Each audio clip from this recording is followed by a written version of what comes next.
Don't lose it, it's one of my favourites. Is that a hint? No! Oh man. I just said you look wonderful in that blind. Very fetching. It's lovely. I actually don't know. Come on, come on, come on! Pointy bits and wheels and things. You're going to be the only one not to I get it. am going to be the only one that I literally have no idea what this is. I have to submit, I'm afraid I don't know what that is. Go on, Jim. Fix it. Robots in Disguise Legion class. Well played.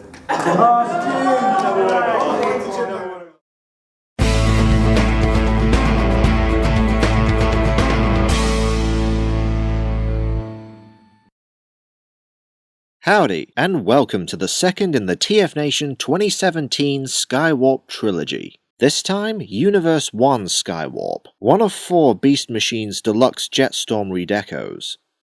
Universe 1 ranks up there with, well, Beast Machines itself, as one of the least favoured Transformer toy lines, being chock full of repaints and little else.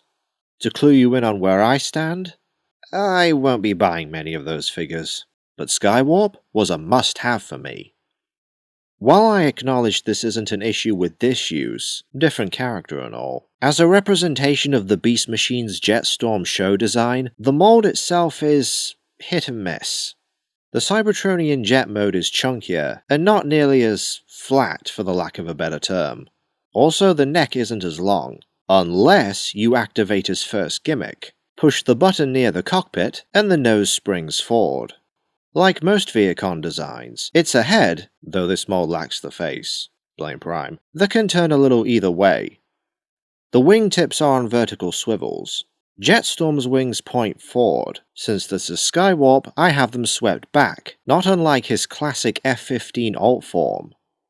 So yeah, not all that show accurate design-wise, but the design itself is actually really nice. Minimal undercarriage junk. In fact, the arms make up the sides of the fuselage for a change, hence why the jet is somewhat bulky to begin with. It's positively covered in molded tech details. And as for gimmicks, you have a Decepticon Spark Crystal in Skywarp's case, working landing gear, though he displays fine without it, and spring-loaded missiles.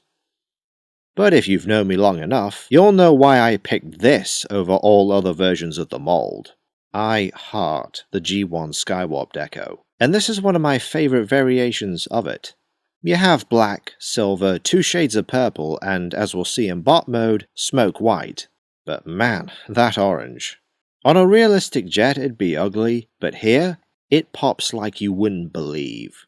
You also have small yellow paint apps, but they're just there. All in all though, pure eye candy.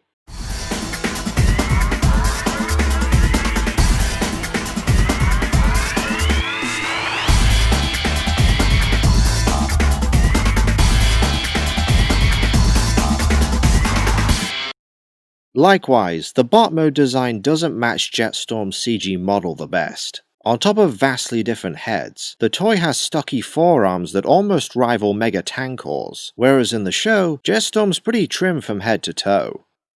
On its own though, it's still a decent looking bot. This feels like a man-bat version of the Seeker design, especially with the ears, claws, and from directly straight on, the forearms kinda pass for mutated wings or something. If nothing else, they make him look more like a powerhouse, unlike most Jetformers. I hear the Storm Jet, creative name, and Jahaxus repaints have sticky upper arms, since they're painted black. Thankfully, Skywarp doesn't, since his upper arms are merely cast in white and purple plastic. We have 21 points of articulation, though posing is somewhat of a challenge thanks to his tiny feet and general top heaviness caused by, you guessed it, the blocky forearms. Yeah, they're both a blessing and a curse. Alternatively, you have a third, hover mode, which for Jetstorm is show accurate. Fuse the legs and flip out the shin guards, revealing thrusters. Assuming they're compatible, or you'll have to drill a hole somewhere, I recommend a flight stand. In conclusion, a very good mold, further enhanced by a fantastic deco. Sadly, all the Jetstorm repaints, this included, fetch up to at least 20 quid on eBay. I was able to find Skywarp at TFNation for 15, I believe. If you're that lucky online, you won't be disappointed.